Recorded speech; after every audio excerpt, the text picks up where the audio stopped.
আমার কলিজার টুকরা যুবক ভাইয়েরা, কত অপরাধ করেছ, কত অন্যায় করেছ, কত জেনা করেছ, কত ব্যভিচার করেছ। ও যুবকেরা, কত নামাজ ছেড়ে দিয়েছ। টেনশন করো না, আল্লাহ পাক রব্বুল আলামিন বলেন লা তাকনাতু মির রাহমাতিল্লাহ।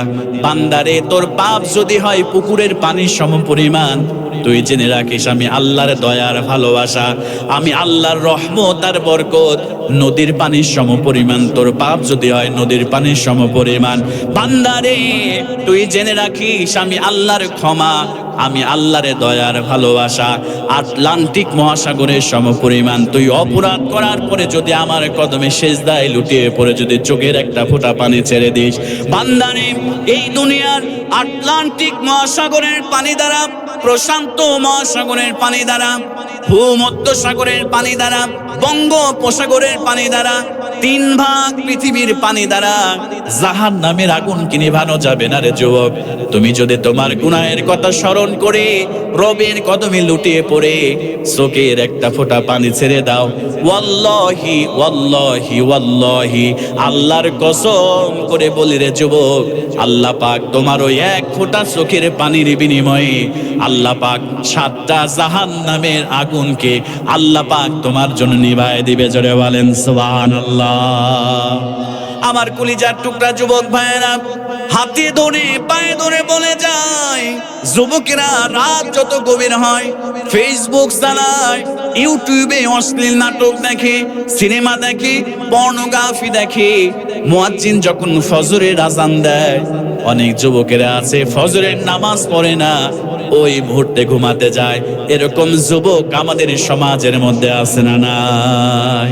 অনেক যুবক আছে সারা রাত ফেসবুক চালিয়ে সময় নষ্ট করে, গার্লফ্রেন্ডের সঙ্গে গল্প করতে করতে সময় নষ্ট করে, ইউটিউবে অশ্লীল সিনেমা দেখতে দেখতে সময় নষ্ট করে, পর্নোগ্রাফি দেখতে দেখতে সময় নষ্ট করে।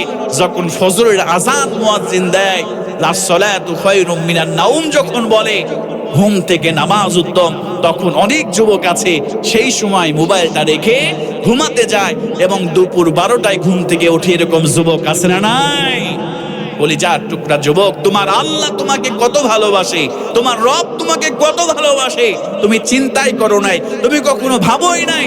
ও নাফরমান যুবকেরা, তোমরা যারা নামাজ পড়ো না, যারা কোরআন পড়ো না, আল্লাহর নাফরমানি করছো, তুমি শুনে নাও তোমার আল্লাহ তোমাকে কত ভালোবাসে। তুমি রাতের বেলা যখন এই মোবাইল ফোনটা নিয়ে তুমি যখন পর্নোগ্রাফি দেখো, তুমি যখন হারাম সম্পর্ক করো, তোমার গার্লফ্রেন্ডের সঙ্গে তুমি কথা বলো, যুবক কলিজার টুকরা প্রিয় ভাইয়েরা, আল্লাহ চাইলে তোমার অক্সিজেন বন্ধ করতে পারতেন, আল্লাহ চাইলেই তোমার রিজিক বন্ধ করতে পারতেন। কিন্তু যেই সময় তুমি তোমার রবের সাথে নাফরমানি করো, তোমার রব ওই জানালা দরজার ফাঁক দিয়ে তোমার জন্য অক্সিজেনের ব্যবস্থা করে দিচ্ছে। জোরে বলেন সুবহানাল্লাহ। আমি যুবকদের বোঝানোর জন্য আরেকটা ছোট্ট কথা বলি। এখানে দেখি কার কার গার্লফ্রেন্ড আছে, একটু হাত তুলো তো যুবক ভাইয়েরা। কি লজ্জা, দুনিয়াতেই হাত তুলতে পারতেছে না, তাইলে রব যখন জিজ্ঞেস করবে সেদিন কেমন করে হাত তুলবে? এখানে অনেক আল্লাহর ওলি বসে আছে যাদের গার্লফ্রেন্ড আছে, আমি জানি। কি আছে না নাই বলেন তো প্রিয় ভাইয়েরা? আছে। একটা উদাহরণ দিই, মনোযোগ দিয়ে শুনতে হবে কথাটা, অল্প সময়। যাদের গার্লফ্রেন্ড আছে তারা যদি তোমার গার্লফ্রেন্ডের সঙ্গে আজ থেকে 1 মাস, কয় মাস কথা বলে না, কয় মাস, 1 মাস তুমি মিস কল তোমার গার্লফ্রেন্ড দিলে, তুমি তাকে ডিরেক্ট কল দেওয়া বন্ধ করে দিবা। তোমাকে যদি রেস্টুরেন্টে নিয়ে যেতে বলে, তুমি তাকে রেস্টুরেন্টে নিয়ে যাবা না। যদি তোমাকে গিফট দিতে বলে, তুমি গিফট দিবা না। তোমাকে যদি বেড়াইতে নিয়ে যাইতে বলে, তুমি ঘুরতে নিয়ে যাবা না। আচ্ছা বলো তো দেখি, যদি 1 মাস এমন চলে, তোমার গার্লফ্রেন্ড নিশ্চিত তোমাকে সেকা দিয়ে আবার কোনো টাকাওয়ালা ছেলের সঙ্গে নতুন করে সম্পর্ক করবে। কথা বলেন ঠিক কিনা? আমি কি ভুল বলেছি? কিন্তু যুবক, তুমি কি চিন্তা করো না, 7 বছর বয়স থেকে তোমার নামাজ ফরজ হয়েছে, তোমার বয়স 15 বছর, তোমার বয়স 20 বছর, তোমার বয়স 30 বছর, তোমার বয়স 40 বছর, তুমি 20 বছর আল্লাহর নাফরমানি করছো, তুমি 15 বছর আল্লাহর নাফরমানি করছো, তুমি 25 বছর আল্লাহর নাফরমানি করছো। ও যুবক, 1 মাস তুমি জীবন দিয়ে যারা ভালোবাসলে, 5 বছরের সম্পর্ক, 1 মাস কথা বলো নাই, তোমাকে সেকা দিয়ে অন্য ছেলের সঙ্গে সম্পর্ক করেছে। আর তোমার রব তোমার নাফরমানি তুমি করছো, নামাজ পড়ছো না, কোরআন পড়ছো না, হাদিস পড়ছো না, রাসূলের সুন্নাহ মানছো না। তুমি 10 বছর, 15 বছর, 20 বছর, 25 বছর, 30 বছর ধরে তুমি রবের নাফরমানি করছো। তোমার রব তোমাকে জমিন থেকে বের করে দেয় নাই, কথা বলেন ঠিক কিনা?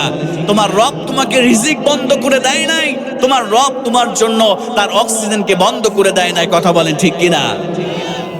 এই যুবক ভাইয়েরা, আল্লাহকে চিনো, আল্লাহর কাছে ফিরে আসো। ব্যাক টু ইউর লর্ড, তোমার আল্লাহর দিকে ফিরে আসো।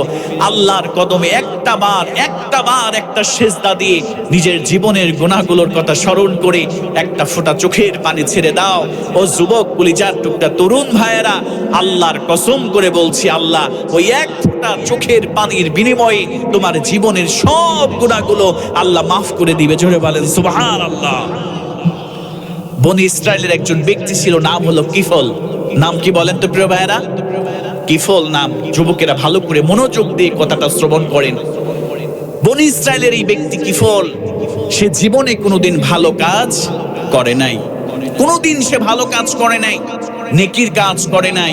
সে প্রত্যেকটা দিন মদ পান করত, আর 60 দিরহাম দিয়ে একটা করে মেয়ে ভাড়া করে এনে এসে সে তার সঙ্গে জিনায় লিপ্ত হতো, সে তার সঙ্গে ব্যভিচারে লিপ্ত হতো। জোরে বলেন নাউযুবিল্লাহ।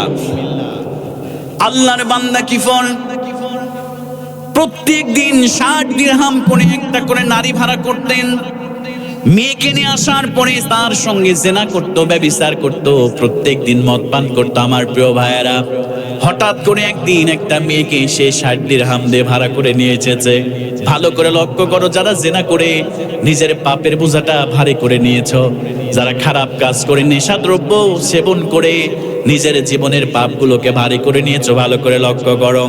আল্লাহর বান্দা কিফল একটা মেয়েকে ভাড়া করে এনেছে 60 দিরহাম দিয়ে। মদের বোতল নিয়ে এবার রুমের মধ্যে রাতের বেলা প্রবেশ করেছে, দরজাটা সিটকানি দিয়েছে, জিনা করবে, ব্যভিচার করবে। এমন সময় মেয়েটা কান্না শুরু করে দিয়েছে। আল্লাহর বান্দা কিফল বলে, তুমি কান্না করো কেন? তোমাকে তো আমি জোর করে তোমার সঙ্গে জিনা করার জন্য তোমাকে নিয়ে আসি নাই, তোমাকে 60 দিনার দিয়ে আমার সঙ্গে শারীরিক সম্পর্ক করার জন্য তোমাকে নিয়ে আসা হয়েছে, অথচ কেন তুমি কান্না করতেছো আমার একটু বলো। এবার আল্লাহর বান্দী বললেন, আল্লাহর বান্দা কিফল, আল্লাহকে ভয় করো।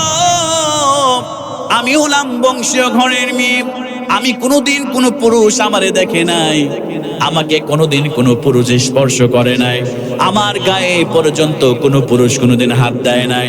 আমি হলাম বংশীয় ঘরের মেয়ে, আমার বাবা অসুস্থ, আমার মা অসুস্থ, আজকে আমার ক্ষুধার তাড়নায় আমি পথটাকে বেছে নিয়েছি, এছাড়া আমার কোনো উপায় ছিল না। আল্লাহর বান্দা কিফল, আল্লাহর দরবারে তোমাকে দাঁড়াতে হবে, আল্লাহর দরবারে তোমার অর্থ সম্পদ আছে, তার জন্য তুমি এই পথ বেছে নিয়েছো। আল্লাহ পাক রব্বুল আলামিন কিয়ামতে এই সম্পদের হিসাব তোমার থেকে নিবে। ও আল্লাহর বান্দা কিফল, তুমি আল্লাহকে ভয় করো, আল্লাহর কাছে তুমি তওবা করো। জোরে বলেন সুবহানাল্লাহ। ওই মেয়েটা যখন কিফলকে এই কথা বলেছে, কিফলের অন্তরের মধ্যে একটা ধাক্কা লেগেছে। সঙ্গে সঙ্গে আল্লাহর বান্দা কিফল ওই মেয়েটাকে আর স্পর্শ করে নাই। 60 দিনার তার হাতের মধ্যে দিয়ে বলেছে, বোন আমারে তুমি মাফ করে দিও, আমি তোমাকে স্পর্শ করলাম না, তুমি 60 দিনার দিরহাম নিয়ে তুমি বাড়িতে চলে যাও, তোমার ক্ষুধা নিবারণ করো, তোমার পরিবারকে নিয়ে তুমি সুখে থাকো, আমি তোমার স্পর্শ করলাম না, তুমি বাড়িতে চলে যাও। এবার আল্লাহর বান্দা কিফল আল্লাহর কদমে লুটিয়ে পড়েছে। লুটিয়ে পড়ার পরে আল্লাহকে ডাক দিয়ে বলছে, রব্বুল আলামিন, আমার চেয়ে বড় পাপিষ্ঠ বান্দা বর্তমানে পৃথিবীর মধ্যে আর নাই। আমি এত পাপ করেছি, এত গুনাহ করেছি রব্বুল আলামিন। চোখের ফোঁটা পানিগুলো টপ টপ করে ছেড়ে দিয়ে আল্লাহর কাছে তাওবা শুরু করে দিয়েছে, কান্না শুরু করে দিয়েছে। পাপী বলে নিজেকে ধিক্কার দিচ্ছে, অনুশোচনা হচ্ছে। আমার মুসলমান প্রিয় ভাইয়েরা, আল্লাহর বান্দা কিফল কান্না করতে করতে বেহুশ হয়ে যায়। তওবা করলো আল্লাহর কাছে এত পছন্দনীয় তওবা হয়ে গেল। আল্লাহর বান্দা কিফল কিছুক্ষণের মধ্যে মালাকুল মউত এসে হাজির হয়ে গিয়েছে। তওবা করার সঙ্গে সঙ্গে নেক আমল করার সুযোগ পায় নাই। মালাকুল মউত এসে তার রূহটাকে কবজ করে নিয়ে গিয়েছে। ও মুসলমান ভাইয়েরা, ভালো করে লক্ষ্য করেন, পরের দিন সকালবেলা কিফল যখন বাড়ি থেকে বের হয় না, মানুষগুলো তার বাড়িতে ভিড় করেছে। আসার পরে দেখে আল্লাহর বান্দা কিফল ইন্তেকাল করেছে। আমার মুসলমান ভাইয়েরা, এই কিফলকে তারা কবর দিবে না, এই কিফলকে তারা যেখানে সেখানে ফেলে রাখবে।